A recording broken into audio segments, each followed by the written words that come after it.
Hey guys, welcome back to another episode of the Jacksonville Jaguars franchise series. We are in week 12 and we are taking on the Baltimore Ravens. Now this is a huge game for us as we are currently 8-2 on this season, and if we can go ahead and win this game, we are talking about possibly capturing the #1 seed, as again we are fighting with Miami and the Kansas City Chiefs at the moment. Now Denver Broncos obviously have lost another game, so they're even farther down the rabbit hole when it comes to going against us.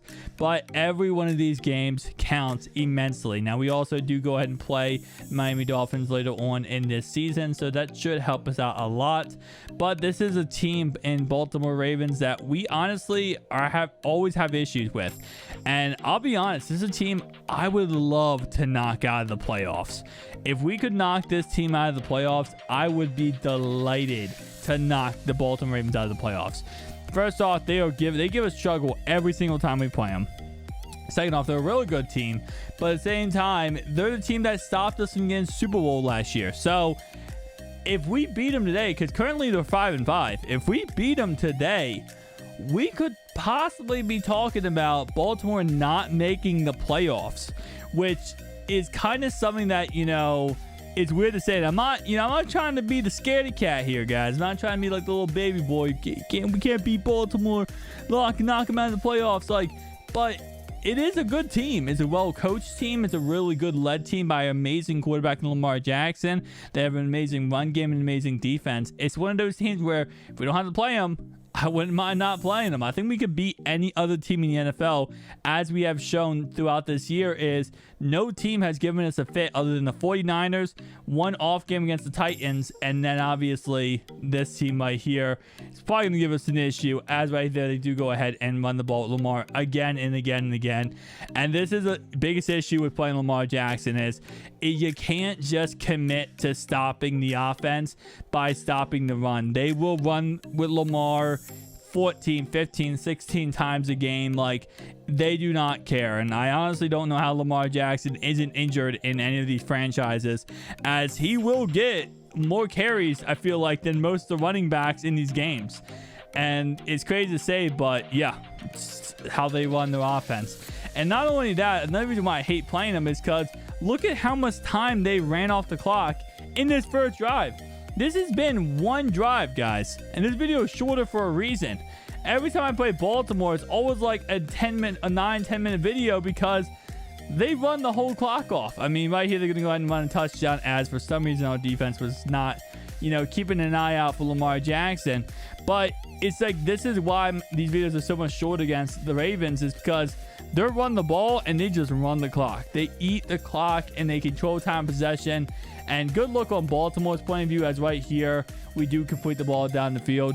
But good luck on Baltimore's point of view to go ahead and make sure you eat the clock. But it's hard to play. It's hard to keep up with this team with how much they do run the football. Anyway, though, right here we get a sack. We do fumble with the ball.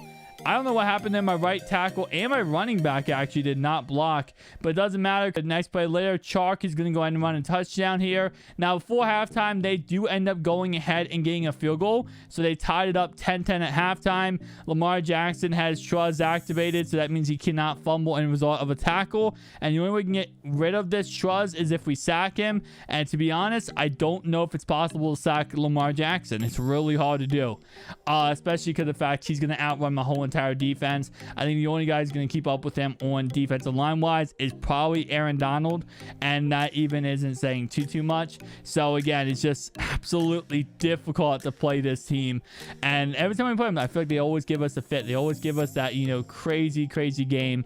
It's definitely always competitive when we do play this team. But right here, they're going to run Lamar Jackson, and I even I changed my I changed my defensive scheme here. We are playing the quarterback. We're playing conservative, which means whenever they do a read option play, it actually targets the quarterback. So he should be targeting the quarterback every single time my defensive line. And it seems like it's just not happening, at all.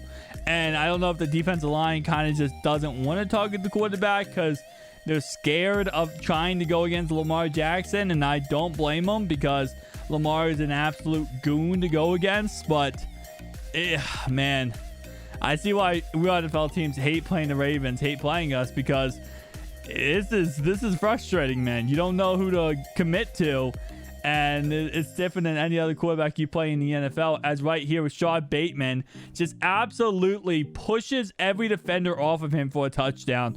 I've said this before, and obviously I'm a Ravens fan in real life, but I said before, you know, like, us giving Rashad Bateman is absolutely amazing. Like, he's like an Anquan Boldin-esque. He has the big body. He's able to just go ahead and throw defenders off of him, and I love that about, you know, Rashad Bateman. So I'm excited to see how good he does. Nonetheless, though, getting some more run game going here, guys, as we head to the fourth quarter. Only down by 7, so still in this contest. Right here, it's going to be a run play by Trevor Lawrence, and he's going to pick up a first down and some. So now down to the 35-yard line. Clock is ticking as Mr. James Robinson does go ahead and get another carry on the play. Second down and 5 here. We put a screen pass to James Robinson down to the 21-yard line. Next play later, it's going to be another pass play here. This one is going to go to the right-hand side, be incompleted on the play. So now going 5 wide here, guys. It's going to go ahead and be a pass to Julio Jones. Incomplete. Almost intercepted on the play. Could have completely turned around the ball game. Third down and 10. Pass back to Julio. This one is a first down and some. Next play later, Travis Etienne actually enters the game at halfback. He's going to go ahead and get a carry here. Goes absolutely nowhere. I think to this point, as he would throw a touchdown to Julio Jones, to this point, I don't think he has, I think he had like 3 carries in this game. So I'm trying to get him more involved. I'm getting him a lot more carries, guys. I'm going to try my best to at least have a more of a split backfield between James Robinson and Travis Etienne. Obviously, you know, I do like the hot hand approach, just because, again, it's just how it, you know, how you run an offense is whoever's doing the best gets the best chances. But I am going to try my best to get both players way more involved. Nonetheless, though, first down and 10 here. It's a pass to the halfback. And just like always, this team is going to go right down our throat. And all they need is a field goal, guys. All they need is a field goal here to go ahead and win this ball game. And we are not simply able to get any kind of pressure on Lamar Jackson, let alone the fact that he could run the ball at any time and not fumble the ball. With Truz activated, it definitely makes it almost impossible to deal with him. And right here with Rashad Bateman, just absolutely a monster as he gets the ball down the 18-yard line. Clock is ticking, guys. Timeouts are being called, but it doesn't really matter in this situation, as JK actually doesn't even get a touchdown here. He actually gets stopped, which actually was good for him.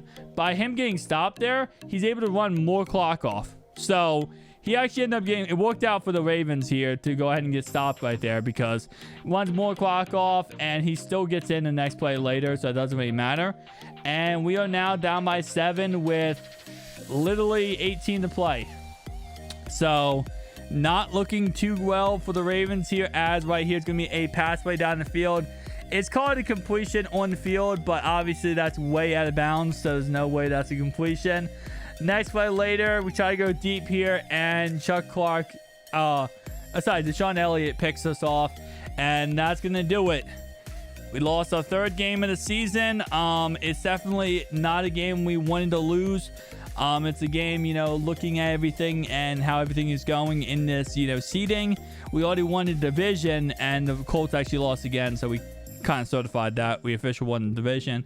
But a win today would have been a lot more huge, and it would have progressed us possibly into, you know, guaranteeing our #1 seed. So very disappointing game today. Whenever we play Baltimore, it's always the same concept, though. Hopefully this doesn't propel them to the playoffs. Hopefully this doesn't put them in the playoffs, because I don't want to play this team in the playoffs. I don't want to play this team ever again. Not a fun team to play at any stretch of the imagination. Not a fun team to play. But tell me down below, guys, your thoughts, opinions of the Ravens, of our team. I think we're still a really great team, and I'll see you guys in the next one. Peace out.